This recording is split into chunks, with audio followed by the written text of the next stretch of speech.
Bienvenue dans cette vidéo où nous allons parler de l'utilisation des tablettes, puisque l'école en dispose, et qu'à titre privé, nous sommes nombreux à utiliser les tablettes pour travailler ou pour lire nos emails. Et bien justement, je voudrais d'abord vous montrer comment utiliser une tablette, un iPad dans l'occurrence, pour lire les emails professionnels sans utilisation de transfert vers l'adresse privée, puisque ce n'est pas possible, et donc en utilisant simplement l'adresse mail classique que l'on trouve sur un iPad ou sur une autre plateforme. Alors la première chose à faire, c'est de retourner dans les réglages au côté des mails et on a donc là les comptes mail disponibles. Pour l'instant, il y en a un. Je vais pouvoir ajouter un nouveau compte mail de l'école. Donc là, chez moi, c'est un compte de test que j'utilise. Voilà, l'adresse, c'est celle-ci. Donc on encode simplement l'adresse. .be, le mot de passe qui est le mot de passe habituel du compte évidemment, et une petite description, donc moi je vais l'appeler dans ce cas-ci test 2 puisque j'avais déjà créé un test 1. Suivant, le système va vérifier si effectivement l'adresse est correcte, vous voyez c'est très rapide. On peut ensuite choisir ce que l'on va synchroniser ou pas avec la tablette. Dans le cas présent, je ne vais prendre que les emails. On enregistre et le compte s'ajoute directement à l'application mail de l'iPad. Je clique sur mail. Maintenant, vous voyez que j'ai effectivement deux comptes qui sont disponibles. On peut lire les messages d'un compte comme on peut lire les messages de l'autre compte. Donc, je peux revenir et choisir la boîte que je veux consulter sans aucune difficulté. Les messages sont en train d'arriver, les voici.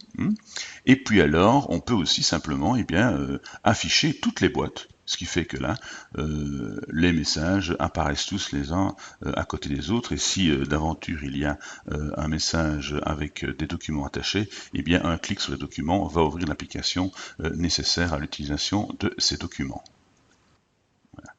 Alors, pour utiliser la tablette avec les autres applications des Google Apps pour éducation, on a besoin de quelques applications Google. Donc, le plus simple, c'est d'aller directement sur l'App Store et quand on est sur le magasin d'applications, donc faire une recherche sur les applications proposées par Google dans l'App Store, et il y en a toute une série. Celle-ci, la première, c'est le moteur de recherche Google avec une série d'autres options et d'autres applications disponibles au sein même de l'application. Il y a bien sûr le célèbre Google Maps et Google Earth, le navigateur Chrome, l'application de messagerie Gmail et également le Drive évidemment qui va nous intéresser. Donc au minimum l'application Google Drive et l'application Gmail sont à installer, peut-être aussi l'application Google pure où on rassemble évidemment toutes les applications, y compris par exemple le calendrier. Alors une fois que les applications sont installées, eh bien on peut l'ouvrir. Donc si j'ouvre l'application Gmail, forcément, eh bien vous avez effectivement une série de mails, une série de boîtes mail. Vous avez effectivement donc toutes vos boîtes mail qui sont disponibles. Dans mon cas, je passe en un clic d'une boîte à l'autre. Voici la boîte professionnelle, voici une boîte privée, et donc vous voyez qu'on a facilement évidemment accès à toutes les boîtes disponible sur le compte sans grosse manipulation. Quant à l'application Drive, eh bien c'est le même principe, donc l'application Drive est installée, elle permet d'accéder facilement à tous nos documents, vous voyez, donc ça c'est mon Drive professionnel. Si je veux changer de compte, pas de problème, à peu près le même principe, on peut passer facilement d'un compte à l'autre, et on peut aussi facilement évidemment ajouter un compte. Il suffit là d'ajouter l'adresse supplémentaire que vous voulez combiner à l'application. Une fois que c'est fait, eh bien on passe facilement effectivement du compte privé au compte professionnel et inversement, comme je vous le montre ici.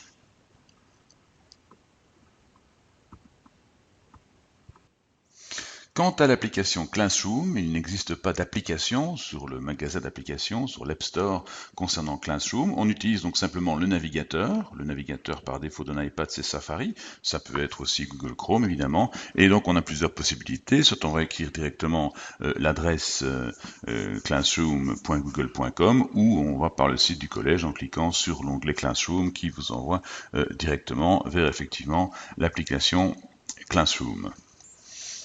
Et on arrive sur la fenêtre d'accueil, évidemment, de Classroom, avec les différents cours installés, avec l'accès, comme d'habitude, au flux, bien sûr, la liste des élèves et les différentes rubriques dans un propos. Donc on peut effectivement tout à fait travailler également avec la tablette dans Classroom. Si je dois ouvrir un document comme c'est le cas ici par exemple, et bien le document va s'ouvrir dans mon Drive et voilà le document qui apparaît à l'écran dans quelques instants. Voilà. Après ce survol de nos applications sur la tablette, voyons maintenant comment véritablement travailler, donc les petits détails que l'on peut trouver dans les applications, les nouveaux réflexes à obtenir. Dans l'application Gmail par exemple, si vous voulez écrire un nouveau mail, il suffit évidemment d'appuyer sur le bouton rouge avec le petit stylo et vous pouvez de nouveau écrire votre mail tout à fait classiquement bien entendu. Alors ici vous avez la possibilité d'allonger le menu et de voir donc les autres subdivisions du menu, les libellés, les autres détails. Pour revenir à la situation de départ, bien, avec le doigt, vous glissez vers la gauche pour que la fenêtre de lecture revienne à sa position initiale. Le double-clic sur le bouton démarrer permet de supprimer éventuellement une application, de voir quelles autres applications sont encore ouvertes sur la tablette. Et dans mon cas, je vais maintenant passer à l'application Drive pour là créer un nouveau document, puisqu'on est censé travailler dans Drive. Là, c'est le plus en haut à droite ici qui est l'icône de départ. Nouveau document, nouvelle feuille de calcul, nouvelle présentation. Dès que vous cliquez là-dessus, il va ouvrir en fait une autre application qui est l'application Google Documents pour le texte, Google Sheets pour les feuilles de calcul, Google Slides pour les présentations. Donc si l'application n'est pas installée, il va vous le suggérer et une fois que c'est fait, bien vous vous retrouvez effectivement dans l'application Google Docs pour créer votre nouveau document et vous êtes dans un traitement de texte tout à fait classique où vous pouvez commencer à travailler. Donc voilà. Bonjour, etc. Nous avons ici les différentes options pour revenir en arrière. Nous avons la possibilité d'ajouter ou pas une puce. On peut travailler en gras, en italique, bien entendu. On a une série de réglages différents par rapport aux caractères, par rapport aux paragraphes, centré, décalé vers la droite, etc. Donc tous les réglages d'un traitement de texte classique sont évidemment disponibles. Et à partir de ce menu, vous pouvez aussi, bien sûr, comme sur un ordinateur, partager et exporter les documents, l'imprimer, l'enregistrer en tant que fichier Word. Donc toutes ces possibilités sont offertes sur la tablette comme sur un ordinateur. Et pour la petite histoire, si vous disposez d'un téléphone équipé de l'application Drive, vous pouvez même dicter à votre téléphone le texte que vous voulez taper. Donc on va le faire ici. Il suffit dans ce cas de dicter et votre téléphone transcrit ce que vous êtes en train d'écrire, avec une petite faute à dicter. La machine n'est pas parfaite. Voilà, simplement pour montrer jusqu'où va la convergence numérique. Je reviens aussi quelques instants vers l'application Google dont je vous ai parlé en début de vidéo, donc qui est l'application du moteur de recherche. Là aussi, évidemment, on a accès au compte que l'on souhaite. On obtient le moteur de recherche classique de Google avec les différentes applications qui apparaissent sous cette forme-ci. Vous voyez que là, on a l'ensemble des applications, y compris par exemple l'agenda qui, dans notre cas, peut être utile. Et l'agenda ici en version mobile, il suffit de cliquer là en dessous sur Bureau, tout au bas de l'écran, pour obtenir la même disposition que sur un ordinateur. Voilà, on peut même choisir évidemment de l'afficher sur 4 jours ou sur 1 mois, c'est comme on le souhaite. Donc voilà par exemple une application intéressante dans l'application du moteur de recherche, puisque cette application Agenda n'existe pas en tant que telle. Bien sûr, il existe beaucoup d'autres applications utilisables dans le cadre de l'enseignement,